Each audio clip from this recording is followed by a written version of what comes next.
Like sands through the hourglass, so are the days of Fenway Sports Group.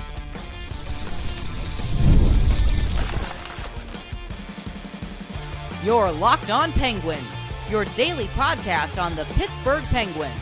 Part of the Locked On Podcast Network, your team every day. Welcome into the Thursday edition of the Locked On Penguins podcast. I'm one of your hosts, Patrick Damp. You can follow me across all social media platforms at Synonym for Wet. Joined as always by my co-host, the one and only Hunter Hodes. You can follow him on Twitter at Hunter Hodes. You can give our show's account a follow at LO_Penguins. And of course, as always, we appreciate you making this part of your daily routine, because we're your team every day. Don't forget, we're free and available wherever you get your podcasts, as well as YouTube. Plus, if you follow us on YouTube, make sure you've hit the notification button. That way you can be among the first to know when we drop our daily Monday through Friday episodes. Hunter, let's get right into this. I was being a little bit of a silly goose in the cold open there. This is interesting. Let's put it that way, because you can call it a story, even though it really isn't a story. We addressed it yesterday on the Wednesday edition of the show that there was a report from TSN and the Athletic's Pierre LeBrun that Mario Lemieux, Ron Burkle, and that ownership group is reportedly interested in reacquiring the Penguins. But at the end of the day, this feels a lot like a game of telephone, because we have known for quite some time now that Fenway Sports Group has been looking to sell a minority interest in the Pittsburgh Penguins. That is not uncommon when it comes to sports ownership. Teams will often sell minority shares of their team, of their franchise, to get an influx of cash or capital. It doesn't mean that they're running out of money. It doesn't mean that they're in dire straits. It just means that they're looking to diversify, whether that means getting, as I said, more cash or capital into the organization, or if they're just looking to get other stakeholders into the franchise. So that's not uncommon. The problem is what we're hearing over the last 24 or so hours has a lot of conflict. You have some reports that Lemieux and his group are interested. You have some reports, say, from Elliot Friedman, that there are other groups interested in potentially buying into this. And then you have reports that they're maybe not looking to sell just a minority share. They might be looking to sell a majority share. Does it mean they want to completely get rid of the Penguins, or does it mean they want to take on a lesser role? We don't know yet. So far, Hunter, what are you even making of this? If they want to sell a majority share, it's probably upwards of what, 450 million, 500 million. Now, if they want to sell this entire franchise, people may scoff at this number. I don't care. It's upwards of 2 billion people. Like, this is the Pittsburgh freaking Penguins. This is one of the most historic franchises in the league. They are very, and I mean very valuable. And I think confusing is the word that I keep coming back to, because you have some of the local media here doing a great job with this. Seth Rohrbaugh, Taylor Haas, they both have gotten quotes from FSG, and Taylor in particular got this quote and from a representative of FSG, and the person said, "We've seen the speculation, and as we previously shared with the media, FSG is currently engaged in a process to explore a potential minority investment in the Pittsburgh Penguins. The focus is on identifying a small passive partner. That is the current framework under discussion with potential investors." She then adds at the end of her article that if the right offer came along for the majority stake, Fenway would not be opposed to selling what they owned. And they might be looking at that. Like, Elliot Friedman did a radio hit today on Sportsnet in Canada, and he said that he has heard that 3 big groups have reached out about potentially purchasing that majority stake in the franchise. I'm sure the Lemieux Group is one of them, but we don't know what these other 2 groups are. And as for your other point about FSG and money, they have plenty of money here, people. I discussed this a little bit during our episode on Wednesday, but FSG, they also own Liverpool, one of the biggest soccer teams in the world. They are literally about to get a player for 150 million over in Europe, and this player is very good because it's a transfer window right now. You can buy players from other teams. Like, they have no shortage of money here. But I think the word I just keep coming back to is confusing.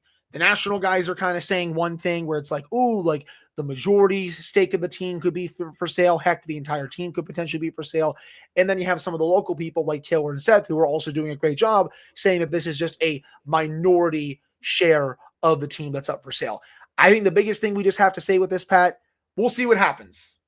Right. And to your point about FSG, not only do they have Liverpool, not only do they have the Penguins, they've also obviously have the Boston Red Sox, one of the more profitable and valuable franchises in not just North American sports, but just global sports in general. It's a very recognizable brand, and it's quite literally the ending scene, if you've never seen it, of the movie Moneyball, where the guy playing John Henry asks Brad Pitt's character, "Why did you take the interview?" And he goes, "It's the Boston Red Sox." Right. So a lot of value there. And as for the reports in the statement of what they said, I do want to caution this about that. I can understand some people might be a little taken aback by that statement from FSG. That's just good business on their end, because if there is somebody willing to pay you upwards or close to $2 billion for a NHL team, because let's be completely frank here, the NHL is probably not even in the top 4 when it comes to most popular leagues and entities in North America, because you look at things like UFC and WWE owned by TKO, that's incredibly valuable. You look at, obviously you have the NFL, the NBA, the MLB, and I'd put the NHL right behind those three. I think it's still number 4 for me. I would say it's close, but I don't know if I would say the NHL has 4th. It might have 4th in popularity in North America, but value-wise, it might not be. But I digress. So at the end of the day, they are doing due diligence. They're not just going to say, "Oh, no. We're strictly going to sell a minority. Anything else is off the table." Because if some sports interest group or some bored billionaire wants to hand you a cool $2 billion for the Pittsburgh Penguins, they probably have to take it.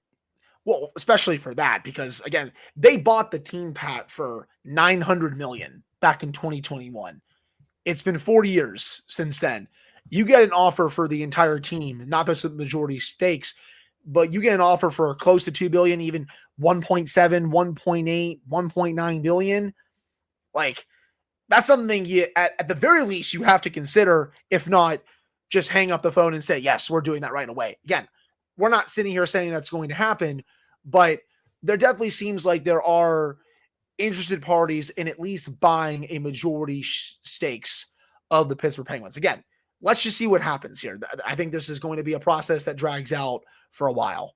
Absolutely. One last thing I want to add. DK, Dejan Kovacevic of DK, wrote this quick little blurb basically saying that what you have already said, Hunter, that the team sold in 2021 for $900 million.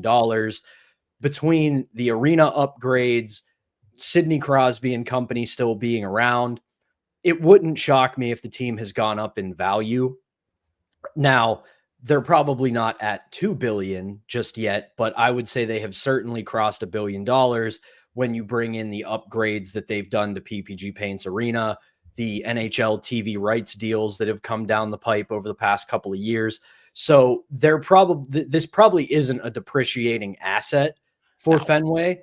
And to the other point about the Lemieux Group being interested, if they're going for a minority share, it's probably not that much. But if they're looking to get a controlling interest, you're talking about $500 million or more.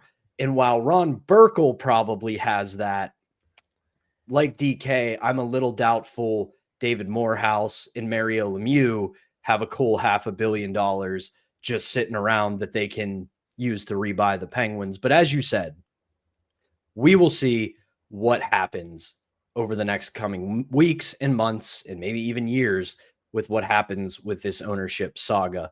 That'll do it for our opening segment. When we come back, to quote Badger Bob Johnson, June 12th in Pittsburgh, Pennsylvania, it is truly a great day for hockey.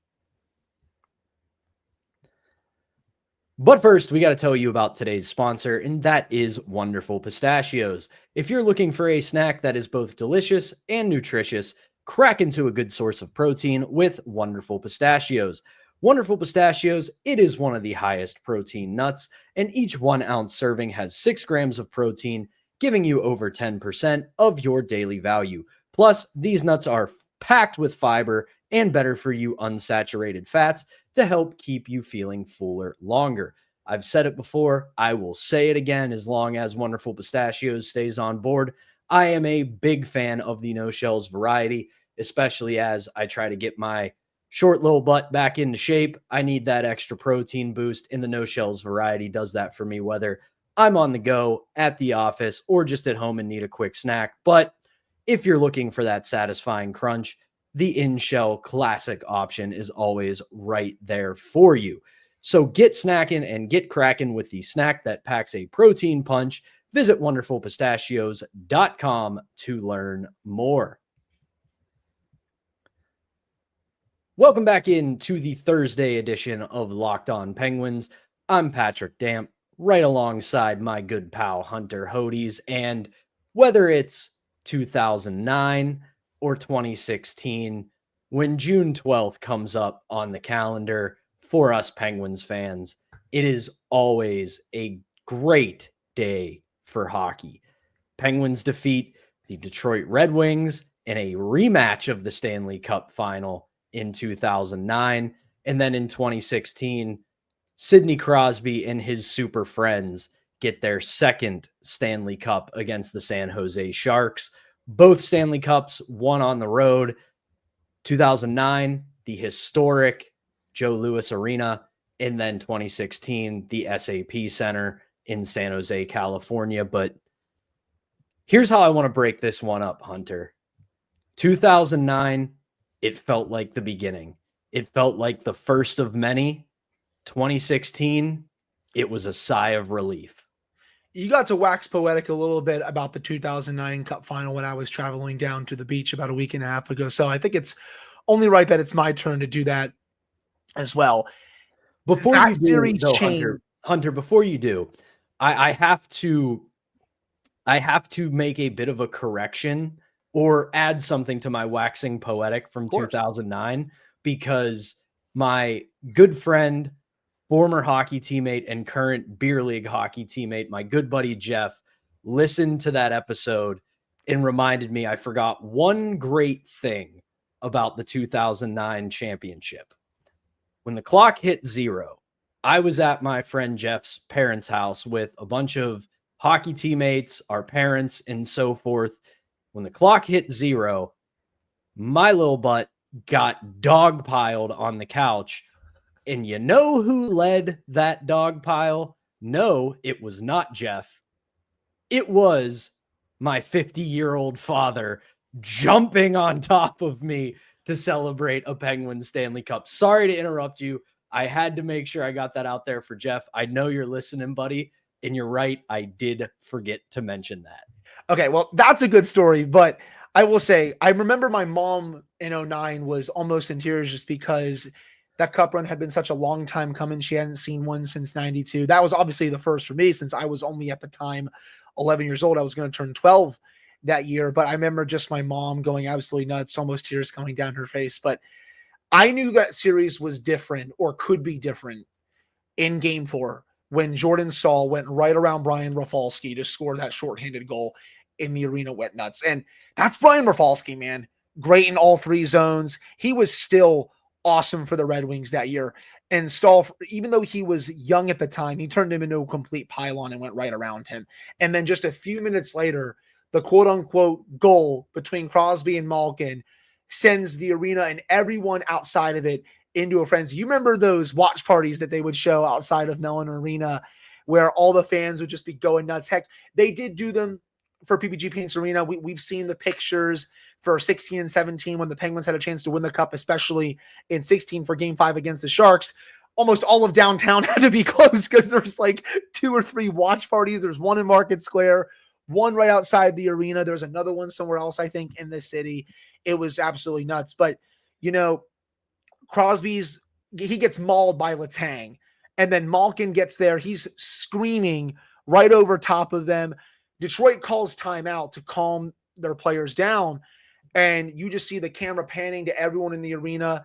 Everyone's going nuts. I remember Mario Lemieux has a smile on his face while the fans are going nuts. And I remember saying at the time, they can beat those dudes. They have what it takes to beat this team in a 7-game series. And they went on to do it. Yeah, I know. The save from Marc-Andre Fleury will forever live in my head, will forever live in your head and everyone that's listening to the show's heads. But I knew they could beat this team once Game 4 happened. They tied it up. They sent it back to Detroit. Yeah, I know. They lost Game 5. But they win Game 6. You have that infamous text message, of course, Pat, right before Game 7. And they go out there and they play the game of their lives. Yeah, I know. A lot of it was redlining out, especially in the third period, trying to defend that lead. But they still played their asses off in that Game 7, and they took down an absolute juggernaut to win that Stanley Cup. That is still one of the best teams I've ever seen. The 08 team was better, but the 09 team was still very good too. For 2016, 9 years ago today, it's actually 9 years ago today, I graduated high school as well. So it was a really nice high school graduation gift. I've told that story on the show before, but that team was also a juggernaut for the Penguins. They cooked the Rangers in the first round. They could have beaten that Caps team in 5 games in the second round. They beat a very good Tampa Bay team in 7 games. It could have ended a little bit sooner if the Penguins had not kind of galaxy brained their goaltending situation for a little bit in that series. Also, Andrei Vasilevsky was so good for Tampa. But as I said on Wednesday, it would have been really cool to see Tampa at full health with Stamkos and Bishop, just to see how that series would have gone. I still think it would have gone 7 games, and I think the Penguins would have won, but it would have been cool to see. And then they absolutely blitzed that Sharks team in 6 games. That series also could have ended in 5 if not for Martin Jones. But Chris Letang, that's still the game of his life for me. The way that he played in that game, the way that he played throughout that cup run, he easily could have won the Conn Smythe. That is the best hockey I have ever seen him play as a member of the Pittsburgh Penguins. The way, Pat, that he went all the way around the world in the offensive zone to score the game winner, the way that he played defensively in the third period. Heck, the way that the Penguins defended in that third period was miraculous. They gave the Sharks nothing that entire period. Textbook suffocation, textbook Mike Sullivan hockey in his first season as head coach. They dominated that Sharks team. That was a good Sharks team too. When you look at the amount of high-end talent that they had. Yeah, some of their guys were a bit older, but that was still a damn, and I mean a damn good Sharks team. But again, I can't say enough about the way Chris Letang played in that game and the way that he played overall throughout that run. He, as I said, he easily could have won the Conn Smythe for that run. That's the craziest part. And the thing I'll connect what I said to start about this segment to speaking now is that 2009 felt like it was going to be the first of many. It felt like this was a dynasty in waiting. This team was going to just win the cup every other year or every 2 years. And we know about the disappointments that happened between 10 and 16. 2016 to me is the cup that means so much more to me. And I don't want to downplay 09. I don't want to pretend like 2017 didn't matter. Every cup win matters, but 2016, there's a line that I've referenced it on the show before. There's a great column from the old Grantland days with Bill Simmons. He wrote a piece years ago when LA was on their cup runs, and it's still, I have it bookmarked. You can look it up on Google. It'll be the first result. There's a Bill Simmons column called The Consequence of Caring. And it's about his daughter becoming an LA Kings fan and what fandom means to people. And there's a part of it that always sticks out to me where he talks about when your team has a core that stays together for a long time, he compares it to having a dog where when it's a puppy, it's cute, it's fun, you have all these great memories. But when your dog starts to get a little bit older, that's when like the great memories and things happen, when you're really bonded with it. And that's how 2016 felt. We knew these guys. They had been here for about a decade or more. And you were with them in the struggle. You were with them in the down times. They made the playoffs every year and even made a couple long runs. But getting that cup in 2016 was just that sigh of relief of they were able to do it again. Yeah, because for a while, like a lot of these national people were saying like, oh, it might be time to move on from the core three in Pittsburgh. Oh, some of these guys are choke artists. They only have one cup and we're already in 2016. Well, they shut all those people up that year. And then especially in 2017, as we discussed on Wednesdays for June 11th day, when they got their third Stanley Cup.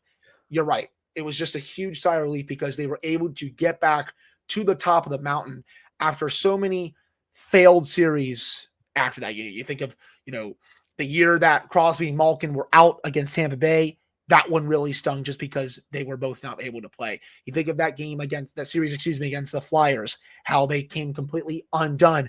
A lot of people were picking the Penguins to win the cup that year. I remember it back when I was early in high school. You think of the next year in 2013, they get to the conference final.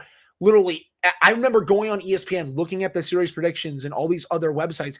Everyone was picking the Penguins, to win that series. They get swept. And then you have that horrific choke against the Rangers. You then lose to the Rangers the next year. And then you climb up the mountain. Third time was a charm against the Rangers in 16. You beat one of your other biggest rivals in the Capitals. You beat a very good Tampa Bay team. And then also you dominate a very good Sharks team in the final. It was kind of just poetic justice for all of those failed playoff series after 2009. Yeah, so the last thing I'll say too, because I can't let this segment end without making this point. I know it's a forever debated topic about the 2016 run. Oh, it shouldn't have been Crosby. It should have been Kessel. You brought up Letang. That's how good that 2016 team was. They had 3 legitimate cases to be made for the Conn Smythe in Crosby, Kessel, and Letang. Argue with a wall, people. But Letang over Kessel for me, and I think you could have made an argument for Letang over Crosby.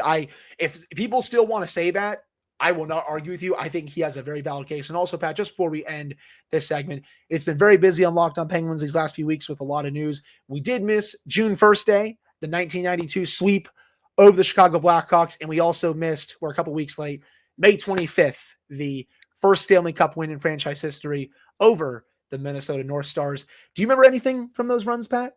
No, I was less than a year old and a year old for both of them, but I do remember the Stanley Cup VHS tapes. And because I know there's a bunch of hockey nerds like me who watched those a lot as a kid, you mean May 25th, the Pittsburgh Penguins appointment with destiny. Yeah.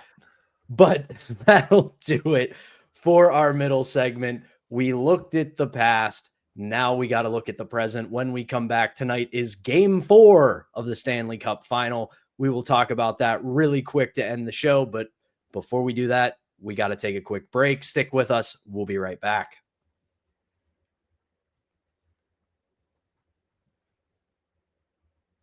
Back here on the Thursday edition of Locked On Penguins, Patrick Damp right alongside Hunter Hodes. And the big news coming into Game 4 of the Stanley Cup Final against the Edmonton Oilers and the Florida Panthers is the Edmonton Oilers are sticking with Stuart Skinner in net. This I kind of agree with because we had 2 days between games, and that always leads to unhinged discourse. You look back at Game 3. Was Skinner good? Not in any way, shape, or form.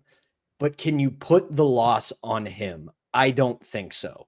Does he need to be better? Yeah, he does need to be better. But Edmonton, as an entire 20-man roster, boy, they blew it. Stuart Skinner wasn't good, but he literally got no help from the rest of his skaters in Game 3.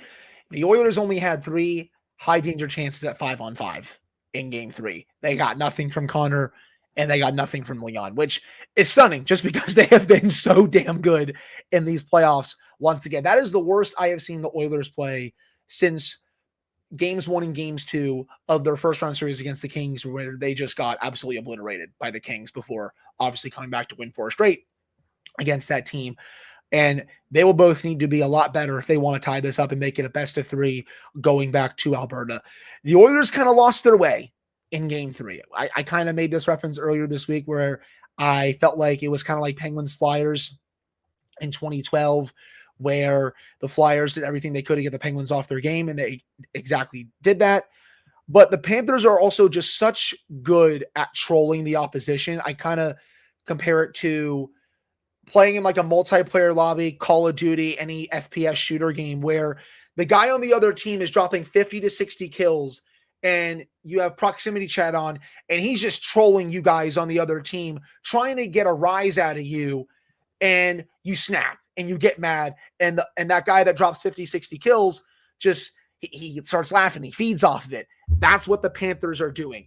They were trolling the Oilers. They got them mad and they punched back and tried to retaliate. And you saw the Panthers players skating off, literally pointing at them and laughing, because the Panthers are experts at knowing how to troll the other team. They have been doing that for 3 years now, and they'll beat you any way you want. You want to do a 5-4, 6-5 game? They'll do that. You want to play a 1-0, 2-1 game? They'll also do that. And if you want to try to play like a bunch of rats against them, they'll throw it right back at you, and they'll do it better by trolling you pretty badly. So for the Oilers, they got to find another gear. Connor and Leon talked about that after the loss of game 3. They have to find another gear tonight, because you go down 3-1 against this Panthers team, it's probably curtains. Yeah, I know. They beat them 3 straight times last year before losing the series. I don't know if they're beating them 3 straight times here, even though game 5 will be in Alberta. So they have to find a way to win this one. I get the point, but I stink at first-person shooters. So I get the reference, but I just stink at them anyway. So that's kind of a reference over my head anyway. But yeah, I think the time off is actually going to work in Edmonton's favor. The temperature can be cooled down, even though they are in Florida. But go read a book, go to the beach, have some good food, come back ready to go for game 4. And the biggest thing is, to your point, do not try again to out-Panther the Florida Panthers. No. It's not going to work. They're too physical. They're too good at what they do. They are the masters at it. You can't play that game against them. You will lose. Get back to the things you were doing well. Counterpunch them. And the biggest thing that they're going to have to try to figure out, not just tonight, but for however long the rest of this series goes, their depth needs to wake up. The loss of Zach Hyman is becoming more and more apparent, because what did we say about Edmonton all playoff? The first round, they needed Connor and Leon to be Connor and Leon, or they weren't going to beat LA. Connor and Leon woke up. They did the things they needed to do. The next 2 rounds, Connor and Leon had great moments because that's who they are, but they had a lot of help. They have not gotten a ton of help so far against Florida. If they can get some other guys chipping in, you get your help, you get your heroics from Connor and Leon like you always do, they're going to be in a good spot. Hunter, before we finish, I'm just going to ask you, gut feel, what happens tonight? I'm going to take the Oilers to bounce back. I think they will win this game. Hopefully it's not the hashtag Hody's jinx here, but I think they will win this game and send it back to Alberta tied. I took the Oilers in 7. I'm going to stick by it. I'm right there with you. You know what they say, if you're going to win in 7, you got to lose 3. So there we go. They're well on their way. And I think this is a more mature, more motivated Edmonton team than we saw last year. They're ready to go. They were supposed to have an optional skate. I think it was on Tuesday, and everybody showed up because Captain Connor was like, we don't do that here. We just got our doors blown off.